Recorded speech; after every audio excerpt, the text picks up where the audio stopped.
moj si je poveo iz ropstva narod svoj. Ispred vojske su bježali sve do Crvenog mora. Tada Bog je otvorio U moru put i prešli su na drugi kraj. konja i konjanika je U dubinu bacio, a pobjedničko slavlje je bila samo bijeda slika svadbe javne dan. Zapjevat će tada silno mnoštvo na obali Crvenog mora.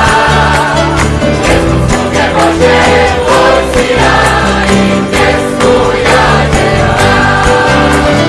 Velika su djela Tvoja Bože, pravedni su punovi Tvori. Poklonit će se Tebi sva stvorenja, jer Ti si slave rad. kad je David pobjedio U bitci Golijata, tada njemu su pjevale žene Izraela.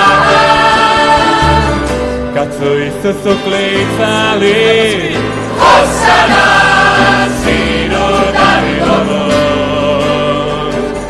premda tada je proslavljen Kao kralj i Mesija, do kruni slavlje je bila samo blijeda slika svadbe javne dan.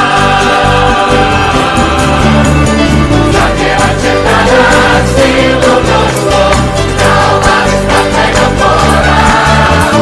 Pjesmu sluge Božje vojsija i pjesmu Janjeva. Velika su djela Tvoja Bože, pravedni su punovi Tvori. Poklonit će se Tebi sva stvorenja, jer Ti si slave rad. ko je taj kralj slave što sa mnoštvom dolazi To je Jahve nad vojskama, On je